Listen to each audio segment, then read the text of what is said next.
What will you do when they catch you? What will you do if they break you? If you continue to fight?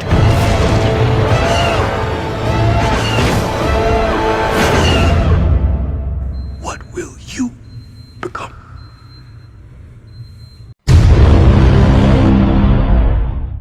So, you decided to be a power builder? What are you? Stupid? No, I'm Texas. What's the difference? But anyway, if you have chosen to go down the power building route like myself, power building does have a lot of issues that we do have to clear up if it's something that we're going to pursue with any amount of seriousness. So if you're going to be going down this path of being mediocre at powerlifting and pretty okay at bodybuilding, to be great at having both size and strength, we have to clear up some things. We have to understand, what does it mean to be a power builder? So let's kind of explore the difference between bodybuilding and powerlifting a little bit. Powerlifters, they train for the purpose of a bigger total, a bigger 1 rep max on the squat, bench, and deadlift. Any amount of hypertrophy work that they do is oriented toward that goal. Hypertrophy is not a goal in and of itself, in contrast to bodybuilding. Powerlifters will care about their triceps only because it helps them with their bench press. They will care about their quad muscles only because it helps them with their squat.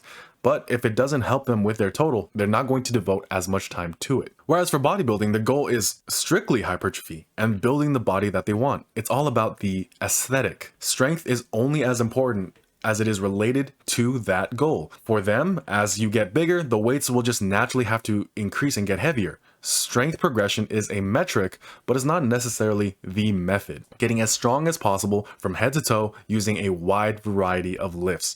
That is the power builder's method. Now, we're not something new. Just because our goal is size and strength, that doesn't mean that we require completely new training principles. It's only so much that we require clarity on which principles we should most adhere to. For those who are power builders, because our goal is size and strength, another way to understand our method is that we try to get size through strength. Yes, there are ways to train that are likely more optimal for either goal. And those methods do become more and more necessary the more advanced you become, and you have to battle for every single inch on your bicep and every pound on your 1 rep max.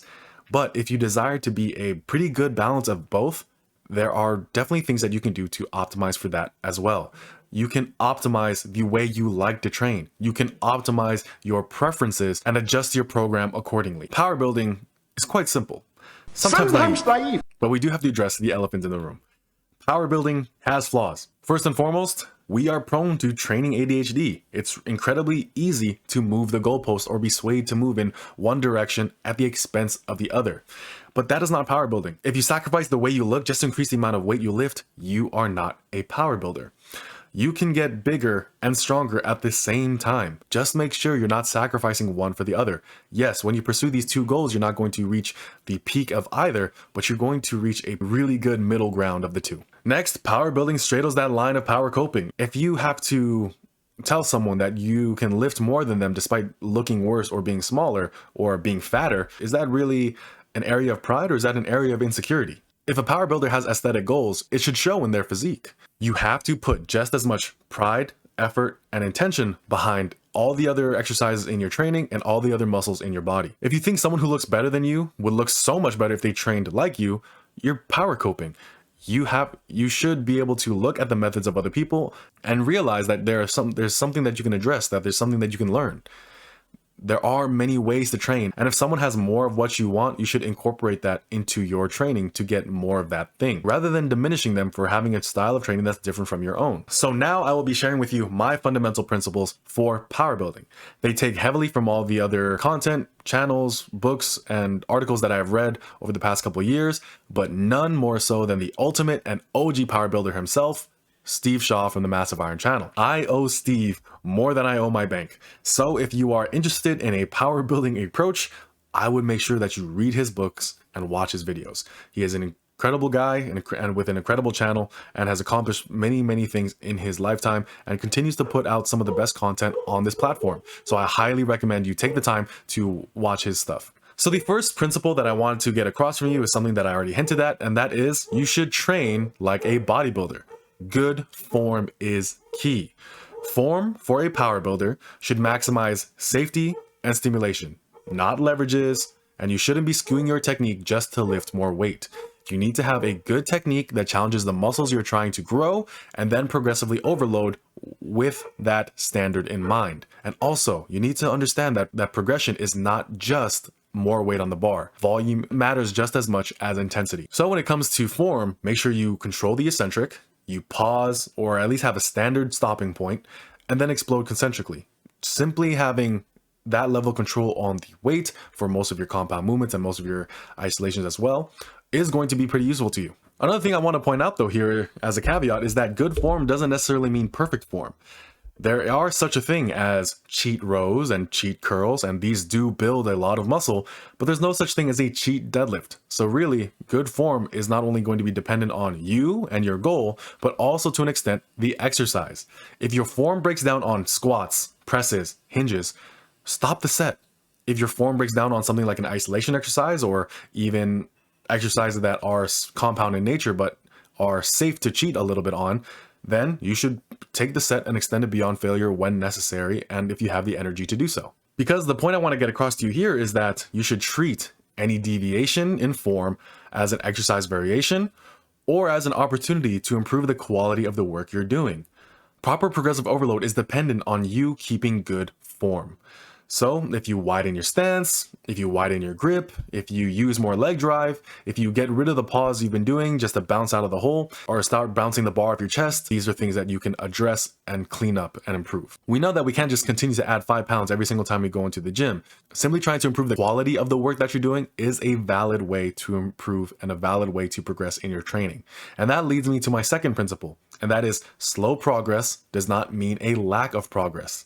You have to have a clear and distinct understanding of progressive overload.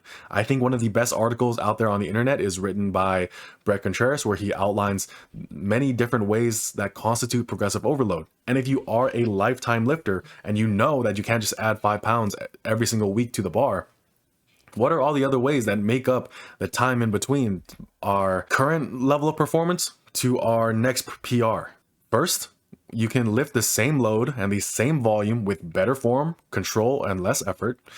You can lift the same load for the same number of reps for more sets, so something like step loading or what Alexander Bromley calls volumizing. Lifting the same load for more reps per set, so beating the books, getting your +1s. Next, you could lift the same load with less rest in between. So if you find that adding more weight forces you to take a little bit more rest time in between, something you can do is stick with the weight for a little bit and try to decrease that rest time. You can also try doing more work in less time. So right now, if you don't have any supersets in your training, or if you're finding that a workout that used to take you an hour now only takes you 45 minutes, you can add in 15 more minutes of additional work with 1 more exercise or 2 more exercises. Doing the same amount of work, so the same set volume and intensity, but at a lower body weight. Getting more pound for pound strength is another great way to progress. Next, you could do the same lift more regularly. Increasing your frequency is just as valid a form of progressive overload as is lifting more weight.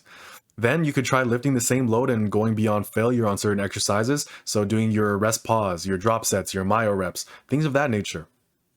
Then lifting the same load for an increased range of motion. So while a deficit deadlift might not be the most conducive for a new deadlift PR, it can definitely be very useful in building more muscle. And all of these things can be done before finally lifting more weight. Lifting more weight is going to be the conclusion of all of those methods. If you work on any one of those other forms of progressive overload, naturally, the weight will have to increase over time. Trying to rely solely on lifting more weight is incredibly short-sighted and likely going to hurt you more in the long run. If you are a power builder, a very simple thing that you can do is periodize your main lift, but then auto-regulate your bodybuilding work. The third principle of power building that I want to touch on is that getting strong at the big 3 is not enough to build an aesthetic physique for most people. Being strong in one lift doesn't guarantee maximal size except when taken to the extreme, but being moderately strong in a wide variety of exercises, that definitely increases the likelihood of being incredibly jacked and stacked. If you want to have big pecs, yes. If you just try to get to a 405 bench press, you are likely going to have watermelon pecs. But that is so far off from where most people are, and it doesn't really give you clear guidance for the methods that you're going to use to get there. If you want to have big pecs, it's much more efficient if you get strong at your flat barbell bench press and your flat dumbbell bench press, your incline bench press, doing dips, push-ups, and even machine chest presses. Including all of these things in your program and getting strong at these movements in moderate to high rep range is a great way to not only be strong, but be big as well. If you want a big back, you should treat your rows and your pull-ups and your pull-downs with just as much effort and intensity as you would your deadlifts. For big legs, don't just rely on squats. Use hack squats, use belt squats, do leg presses, but just make sure you're also using full range of motion. Do your overhead presses, but also supplement that with lateral raises, upright rows, and rear delt isolations. Do your curls, do your tricep isolations, you do the leg extension, do the good girl bad girl machine. Try to get incredibly good at these exercises as well. The only caveat I have here is just to remember that the goal is not carryover. The goal is the benefit that these other exercises provide over the big three, and that is bigger muscles. Trying to improve your performance on these exercises is just as important as trying to improve your performance on the big three. Just make sure you remember rule number 1.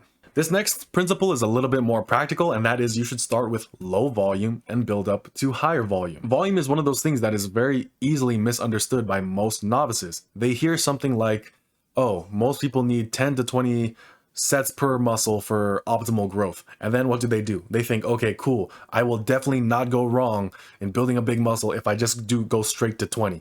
And as a result, their programs become full of all this fluff and pump work that's not really productive, and they're not really putting any amount of real effort into what they do.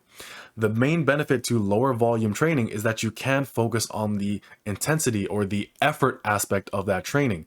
By having more effort, you have higher quality volume, and then you can add more high quality volume over time. So what do I recommend you start with?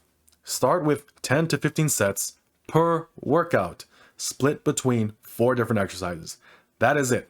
And this is just a novice recommendation.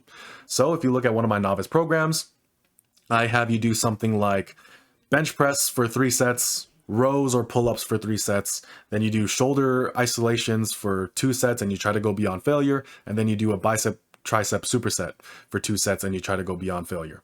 That is it.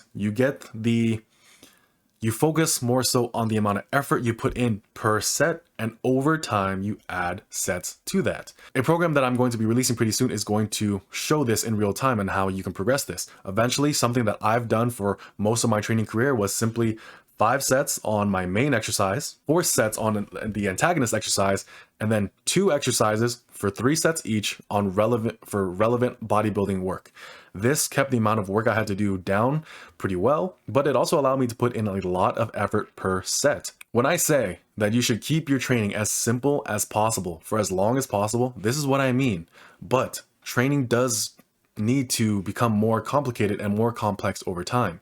But those changes happen in small increments, and this is just one representation of that. So you slowly add volume, and then eventually when you want to add more exercises, I would recommend that you keep the same amount of volume. So let's say right now you're at 15 sets with 4 exercises. When you add another exercise, don't add in more sets with that also. Stick to 15 total sets for that workout, but with that 5th exercise. And then you can slowly build up and go from there. I do think that the upper end of volume for most workouts is about 18 to 20 sets per workout. I think beyond that, you're likely just doing too much. So all that leads me into my 5th point, and that is you should learn how to program. You do need to understand how linear, block, undulating, concurrent, and conjugate training principles work. A good program will utilize all of these elements. I highly recommend you watch videos made by Fast Lifts on the matter, or you read the article written by Mike Urzatel for Juggernaut Training Systems. And the final, and I would say the most important principle for power building is to go to Steve Shaw's channel, subscribe and watch his stuff, read his articles, and buy his book. If you are interested in power building, his book is one of the greatest resources for that. It is a book I wish I had found sooner. I actually only read his book recently. And a lot of the pillars of success he outlines are all things that I have learned through years of trial and error, but his book had it all there. If I had found his book sooner, I would be on the correct path for my training sooner as well. So those are my principles for being a good power builder. You train like a bodybuilder, you understand progressive overload, you get stronger at more than just the big 3, you start with low volume to focus on the effort and the quality of volume that you're doing, you know how to program, and you're subscribed to Steve Shaw. So that is it for the video. Thank you so much for watching. If you liked the video, please leave a like, comment, or subscribe to the channel for more power building content. My name is Corelsa King, StanStrength.com, and I will see you in the next video. Peace.